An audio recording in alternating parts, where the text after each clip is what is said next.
Hola, ¿sabes realmente qué significa derechos?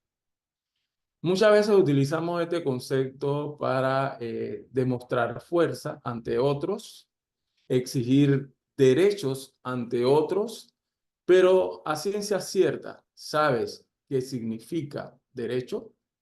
Te asombrarías si haces una encuesta y planteas la pregunta, ¿cuántos de aquellas personas a las que le plantees la pregunta te podrán contestar con un concepto que por lo menos se asemeje a la realidad de la definición? En el día de hoy vamos a adentrarnos a tratar de explicar de una manera sencilla, rápida y concisa el concepto de derecho. Según la Real Academia de la Lengua, el derecho se concibe como aquel sistema de principios y normas comúnmente fundamentados en nociones de justicia y orden que rigen las interacciones humanas dentro de una sociedad y cuya adhesión es coercitivamente impuesta por una autoridad pública.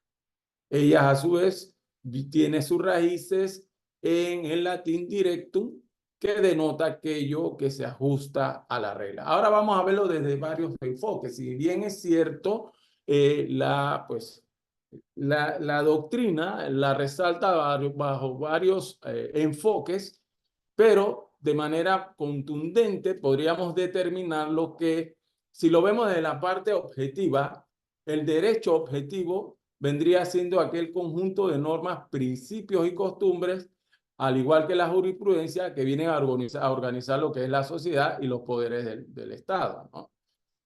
Y que a su vez también definen, a través de esta, pues las relaciones entre los individuos y el Estado, garantizando a través de ello los derechos y obligaciones de cada uno de los que constituyen o forman parte de ese Estado. Tiene como principal característica que se presenta de manera coercitiva, como ya los habíamos adelantado. ¿Qué quiere decir esto? Que genera obligación. Que también se presenta de manera escrita, que vendría siendo otra de las características, ya que se recoge dentro de las distintas leyes, los códigos, reglamentos, inclusive dentro de nuestra Constitución. Si lo enfocamos desde la materia, podríamos determinar que vendría siendo aquel estudio y análisis científico de las distintas normas jurídicas, los principios y jurisprudencia y de todas aquellas decisiones que vienen a regular lo que es el comportamiento del ser humano dentro de su entorno social. Desde la parte de derecho subjetivo podemos definirla como aquel conjunto de derechos y deberes que tienen cada uno de los individuos que forman parte de un entorno social. Ejemplo de esto, el derecho a la salud, el derecho a la vivienda, el derecho al trabajo, un sinfín de garantías y deberes y derechos que pues están constituidos dentro de las normas escritas. Un ejemplo de esto, la Constitución. Dentro de las características, que son un sinfín de características, hemos determinado traer las más importantes. En ese sentido, podemos determinar que una de sus características es que no hace referencia a normas jurídicas, sino que son facultades que van derivadas de la propia norma. Otra de las características que podemos resaltar es que no establece obligaciones a la ciudadanía. Este derecho es la posibilidad que tiene cada uno de nosotros de ejercer derechos que se le atribuyen en función de lo que establece la norma. El derecho a la vida, el derecho a la, etcétera, etcétera, etcétera. Podemos exigir ante las autoridades competentes que se cumpla con esa facultad que nos otorga la misma Constitución para exigirla. Cuando el ciudadano ejerce un derecho subjetivo, debe respetar los límites establecidos de los derechos subjetivos de terceros. Un ejemplo de esto, el derecho a manifestarnos versus el respeto al derecho de libre tránsito y que nace del derecho objetivo, o sea, del derecho escrito. Aquí vamos a ver algunos aspectos importantes sobre las distintas ramas del derecho.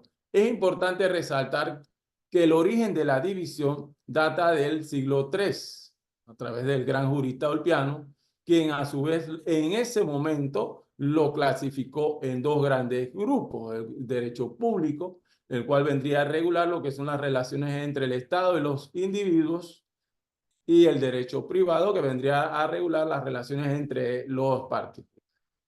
Esta división también recibió sus críticas toda vez que ha sido cuestionada debido al surgimiento de nuevos órdenes y regulaciones en la sociedad contemporánea.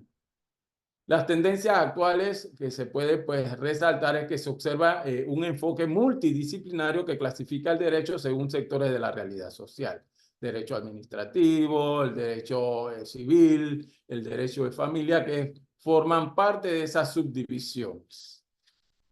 División tradicional, en función de hecho, podemos resaltar que el derecho público, ya que ya habíamos adelantado, pues hace referencia a esa estructura y organización estatal y a las relaciones del Estado con los particulares que constituyen, forman parte del Estado o en otro sentido de la administración con los administrados. Un ejemplo de este derecho público, el derecho administrativo, el derecho constitucional, el derecho penal, el derecho procesal y por último el derecho tributario, que más adelante dentro de la clase vamos a explicar específicamente a qué nos referimos con cada uno de estos ítems. Y el derecho privado que viene a regular entonces, como dijimos anteriormente, las relaciones entre los particulares. Ejemplo de esto, el derecho civil y el derecho comercial. Y hay un último renglón que viene entrando con mayor fuerza, que vendría siendo el derecho social, que no es más que aquella rama del derecho que se fundamenta en los principios y diferentes normas que tienen como objetivo principal proteger, velar y establecer el comportamiento y las actitudes del hombre, velando por la igualdad dentro de las clases sociales. Ella pues viene a proteger el derecho de aquellas personas vulnerables, ¿sí? Ejemplo de esto, las normas de protección al trabajo, salud y vivienda, seguridad social, derecho de los discapacitados, etcétera, etcétera, etcétera. Veamos algunas fuentes del derecho. Esta pues aluden a aquellos preceptos o normas del que se originan las obligaciones y derechos para los individuos.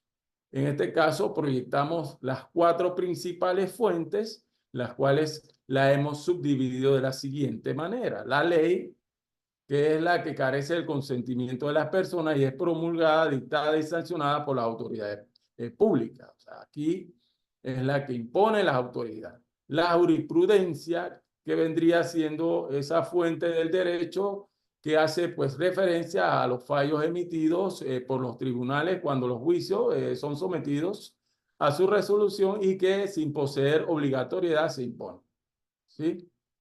La doctrina, que no son más que esas opiniones emanadas por los estudiosos del derecho, y por último la costumbre, que no es más que aquella repetición de manera natural y de forma espontánea de conductas jurídicas que con el tiempo vienen adquiriendo fuerza de ley. Hay un dicho muy claro que se dice, pues, coloquialmente, que la costumbre se hace ley. Bueno, efectivamente, así es. Y los dejo con este pensamiento motivacional que dice: la educación es nuestro pasaporte para el futuro, porque el mañana pertenece a la gente que se prepara para el hoy. Malcolm X. En la próxima sesión, donde vamos a abordar conceptos básicos de derecho en Panamá, vamos a ir ampliando un poquito más algunos conceptos como ordenamiento jurídico, que forma parte también de ese conjunto de derechos que rigen dentro de una sociedad. Les deseo feliz día y los espero en la próxima clase. Saludos y bendiciones.